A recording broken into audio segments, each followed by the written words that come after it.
YouTube family welcome to my new recipe vlog. આજે બનાવીશું crunchy અને ક્રિસ્પી એકદમ સ્વાદિષ્ટ એકદમ સરળ રીતે સમોસાની રેસિપી.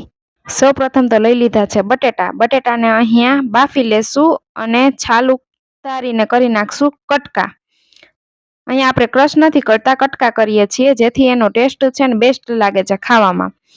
તો અહીંયા બટેટા બાફીને કરી નાખ્યા છે કટકા, સુધારી લીધા છે. પછી લીધો છે ફુદીનો અને લીધી છે ઝીણી સુધારેલી ડુંગળી. એકદમ સરળ રીતે અને સ્વાદિષ્ટ બને છે, તો વિડીયોમાં એન્ડ સુધી બન્યા રહેજો. આ સમોસા છે ને સ્પેશિયલ રીતે બનાવીએ છીએ વઘાર કરીને.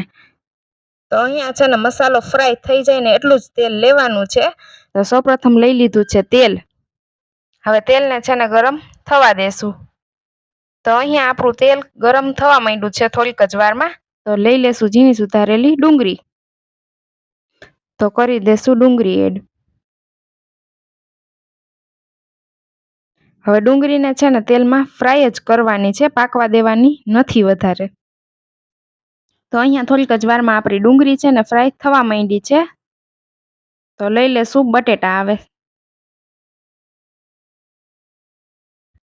તો એડ કરી દેશું બટેટા. હવે ગેસની ફ્લેમ સ્લો રાખીશું ને એમાં જ મસાલા એડ કરતા જઈશું. સૌપ્રથમ લીધી છે લસણ આદુની પેસ્ટ. જેટલા તીખા કરવા હોય સમોસા એ પ્રમાણે લઈ શકો છો. લાલ મરચું પાવડર, ધાણા જીરું પાવડર અને લીધું છે નમક સ્વાદ અનુસાર. હવે ફુદીનાના પાન છે ને એકદમ સરસ ધોઈ અને સુધારી લીધા છે. એડ કરી દેશું જેનો ટેસ્ટ બેસ્ટ આવે છે. હવે લેશું ઝીણી સુધારેલી ધાણા ભાજી. તો અહીંયા આપણે બધા જ મસાલા એડ કરી દીધા છે, ફક્ત ઘરના મસાલા જ એડ કર્યા છે. તીખાસ માટે અહીંયા લાલ મરચું પાવડરનો જ ઉપયોગ કર્યો છે. જો તમારે વધારે તીખા કરવા હોય તો લીલા મરચાંનો પણ ઉપયોગ કરી શકો છો. તો બધા જ મસાલા કરી લીધા છે મિક્સ. હવે ગેસની ફ્લેમ કરી દેશું બંધ. અહીંયા મસાલાને છે ને ફક્ત ફ્રાય જ કરવાના છે, વધારે પાકવા દેવાના નથી. તો અહીંયા સમોસા ભરવાનો મસાલો એકદમ સરળ રીતે અને સ્વાદિષ્ટ રેડી થઈ ગયો છે. તો લઈ લીધી છે સમોસાની પટ્ટી, જે તૈયાર આવે છે ને એ જ લીધી છે.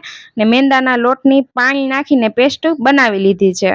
પછી સમોસા એકદમ સરસ બનાવી લીધા છે અને ગેસની ફ્લેમ ઉપર ધીમા તાપે બ્રાઉન થઈ જાય ત્યાં સુધી તળી લીધા છે.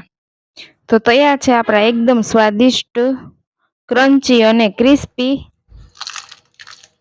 અને ખાવામાં એકદમ ટેસ્ટી ટમેટો સોસ અથવા ચટણી સાથે સર્વ કરીએ સ્વાદિષ્ટ સમોસાની રેસિપી. જો ગમી હોય તો ચેનલને કરી દેજો સબસ્ક્રાઈબ. આ સમોસાની રેસિપીનો વિડીયો તમને ગમ્યો હોય તો વિડીયોને કરી દેજો લાઈક, કરી દેજો શેર, કરી દેજો અને ચેનલને કરી દેજો સબસ્ક્રાઈબ, જેથી અમારા ટેસ્ટી રેસિપી વિડીયો, અવનવા રેસિપી વિડીયો તમારા સુધી મળતા રહે.